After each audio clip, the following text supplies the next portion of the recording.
मेरे बच्चे, तुम्हारे घर पर एक महिला जो नजर रखी हुई है और तुम्हारे घर को वह लूटना चाहती है, और वह किस प्रकार से लूटना चाहती है वह भी मैं तुम्हें बताऊंगी। और तुम इस बात को बहुत अच्छे से समझ लो कि वह तंत्र विद्याएं भी जानती है। लेकिन यदि तुम आज मेरे संदेश को पूर्ण रूप से सुन लेते हो तो निश्चित ही तुम उस महिला से बच पाओगे। और तुम एक बात को बहुत अच्छे से समझ लो, कई बार सामने दिखने वाले व्यक्ति से वैसा ही होता है जैसा वह दिखाई देता है। जैसे ही साफ पानी में पड़ी हुई कोई चीज़ दिखाई देती है वैसे दिखाता है, लेकिन कई बार दिखने वाला व्यक्ति वैसा नहीं होता जैसा तुम सोचते हो, बल्कि उसकी दिनचर्या कुछ और, बल्कि उसकी क्रियाएं कुछ और होती हैं जो तुम्हारी समझ से परे होती हैं।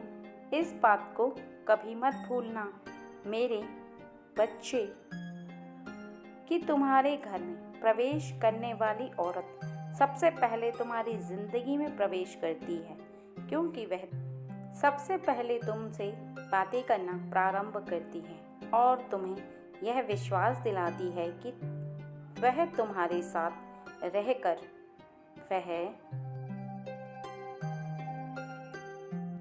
ईमानदारी रख रही है, और वह बहुत ही साधारण है, सीधी सादी है, भोली भाली है और बहुत ही अबला नारी है।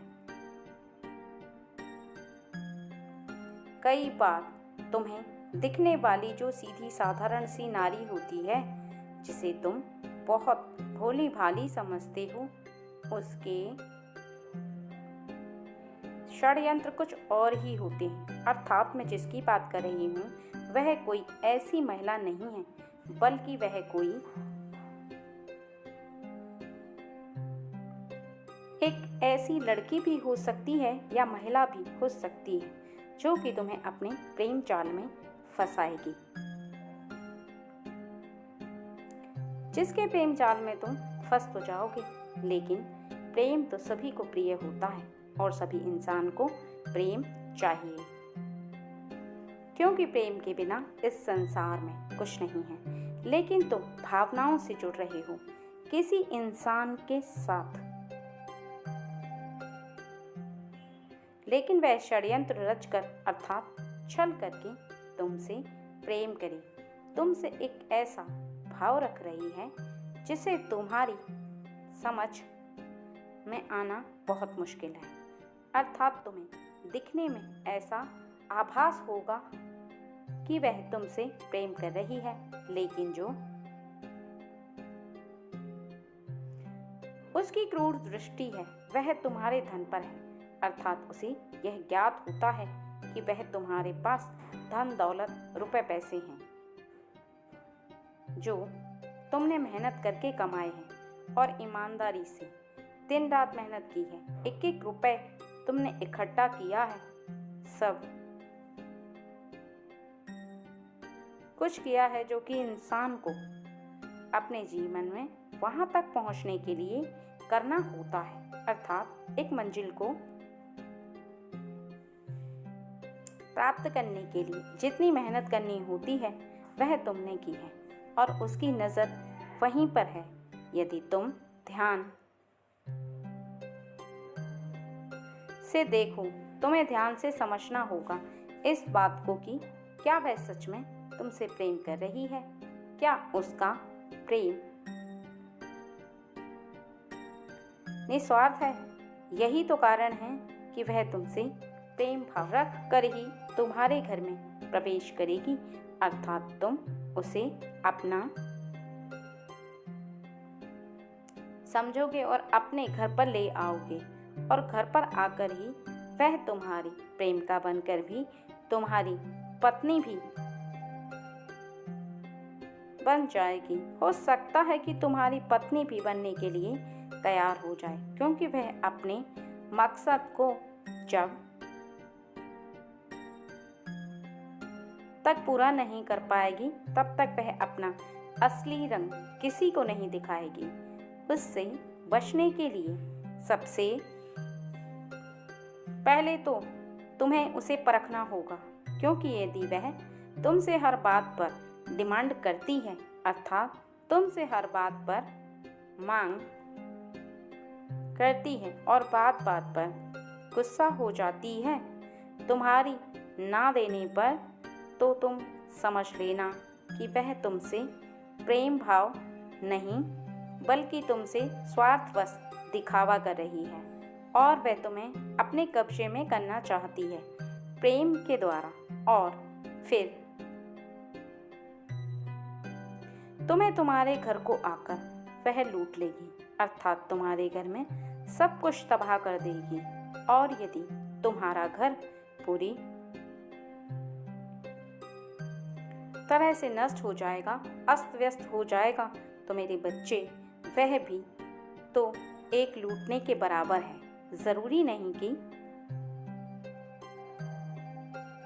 तुम्हारे घर में रखा हुआ धन कोई आए उठाने के लिए, बल्कि यदि तुम्हारे घर का धन किसी की वजह से जान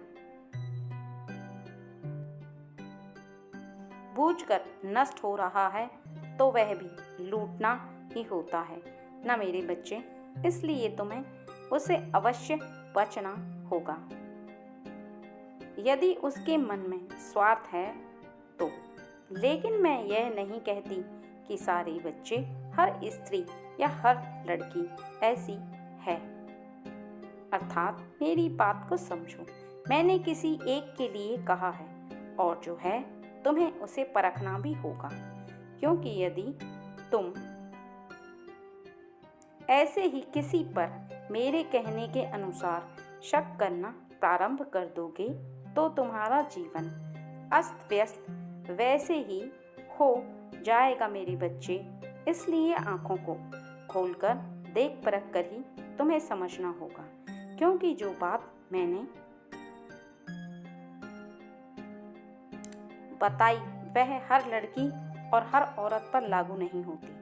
लेकिन कुछ महिलाएं ऐसी होती हैं जो तुम्हारे घर को नष्ट कर सकती हैं, अर्थात लूट सकती हैं। उनसे बचकर रहना अत्यंत आवश्यक है, और जो मैंने आज तुम्हें बताया है, तुम पहले से ही सावधान रहोगे और इंसानों को, अर्थात महिलाओं और औरतों को परखने देखते रहोगे, तो तुम्हें खुद व खुद पता चल जाएगा। जो तुमसे स्वार्थवश तुम्हारे साथ रहेगा, तो तुम्हें पता चल जाएगा। यदि कोई निस्वार्थ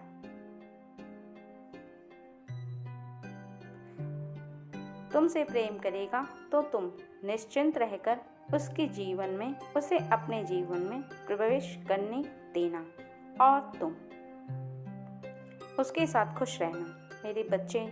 ऐसा करने से तुम्हारा घर भी बच जाएगा और तुम्हारा जीवन भी, क्योंकि घर भी नष्ट होने से तुम्हारा जीवन नष्ट होता, और तुम्हारा जीवन नष्ट होने से तुम्हारा घर नष्ट होता है, क्योंकि दोनों एक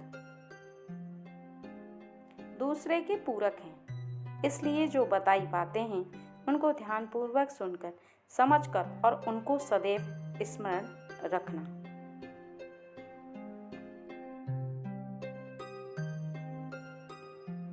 एक बात और ध्यान रखना मेरे बच्चे, कि तुम्हारे जीवन में भले ही कम लोग हों, लेकिन सही लोगों का रहना अत्यंत आवश्यक है। वह चाहे तुम्हारी पत्नी हो, चाहे तुम्हारा भाई हो, चाहे तुम्हारा मित्र हो, कोई भी हो, माता पिता तो जीवन से ही अच्छे और निस्वार्थ प्रेम करते हैं तुमसे। लेकिन इन बाकी लोगों का अच्छा रहना भी अत्यंत आवश्यक होता है, क्योंकि एक गलत व्यक्ति भी दिशा मोड़ सकता है तुम्हारे जीवन की, क्योंकि जो ज़्यादा करीब रहता है तुम